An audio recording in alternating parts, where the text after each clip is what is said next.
Welcome back. We're going to be breaking down the Ontario budget throughout our news packs, but Mike Apple's going to break it down for what it means for Ontario, also the costs for all of the provinces. Let's bring him in. Mike Apple, good morning to you. Hello, good morning. How are you doing this morning? I'm okay. How are you?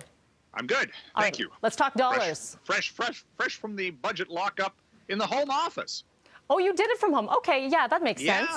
And so Richard Southern went to Queen's Park. I was at home. So you didn't get to have the pizza and Krispy Kreme because I saw he tweeted out pictures about that. I ordered pizza. Okay. I ordered my own pizza. Not Very nice. A little different. So it was fine. It was fine. It was nice. A little different. Okay, so combing through that big book, I always love that B-roll where we drop the big binder right where you see all the numbers. So what numbers are you watching? Well, look, they're spending, obviously, to get through the pandemic to the tune of $51 billion in additional spending over the next 4 years. Healthcare is seeing the biggest increase in funding. Education was kind of flat, which was a bit of a surprise to some. That child care payment boost that families are going to get, $400 per kid, up from the original $200, is a nice thing. But, you know, you look at the amount of debt that, and this is the long-term fallout from the pandemic, whether it's on the province or the feds or what have you, globally. You know, it's about debt accumulation. And by 2023, not that far from now, really, we're going to be at $500 billion of debt at the provincial level in this province. The feds are going to announce their budget in a few weeks. It's going to be north of $1 trillion of overall debt for the country. So these numbers continue to climb. And what's fine right now, and this is what household owners, homeowners are experiencing too.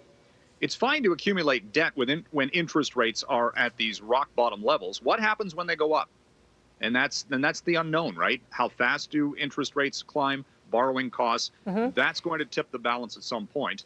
And the province actually has had 3 economic forecasts in this budget because they're just not sure. Right. You know, we've just had to recalculate almost on a monthly basis what it means for our own finances and the provincial and federal finances, because things change so darn rapidly. And I think that's going to be the story out of this, not necessarily next year or the year after, but going forward. The borrowing costs are going to weigh heavily, and that's going to lead to some major decisions, not dissimilar to maybe what we saw in the 1990s when Chrétien and Martin had to cut the budget big time. That's it. This could be huge. But let's talk about what's happening today. All eyes will be in Washington. We're talking about misinformation on social media. We've been talking about this for some time. And what are we expecting from some of the top ones out of social media? Yeah, Mark Zuckerberg, Jack Dorsey, Sundar Pichai from Google, they're all going to be there to talk about the spreading of hatred, misinformation, you name it, on social media. What, if anything, should be done about it? And depending on what they say, you have a government now in the States which might be a little bit more up to the task of putting in some regulations. I think that's going to be something certainly to watch.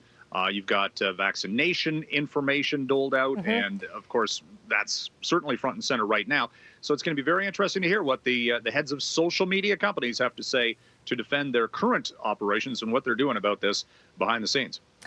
Mike, we have time for only one story, and so I choose coffee shortage. Say it ain't so. There's no way. Not that Devo seems to care about this. No, he's not a coffee guy, but listen, I need 2 coffees by like 7 o'clock. I need it. I don't know what I would do without it. Got it on intravenous, for goodness sakes. Yes. No, look, coffee, there's actually a lot of coffee being grown right now.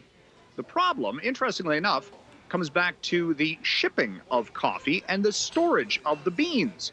Apparently there aren't enough containers. There's the global container shortage of all things.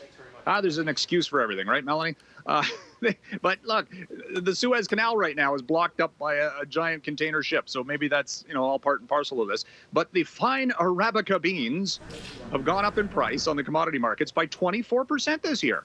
That's pretty significant. Now, retailers are probably a little hesitant to push that through because, again, people are price sensitive. The better the bean, the more expensive it gets, and people might just look for the cheapest alternative. As long as it's got, you know, they put something in coffee. They put something in coffee, Melanie, to make it to make you want it more. Do they? Well, I do. Give it to me. Yeah, it's called caffeine. Yeah, give it to me. All of it. All right. Thanks, Mike.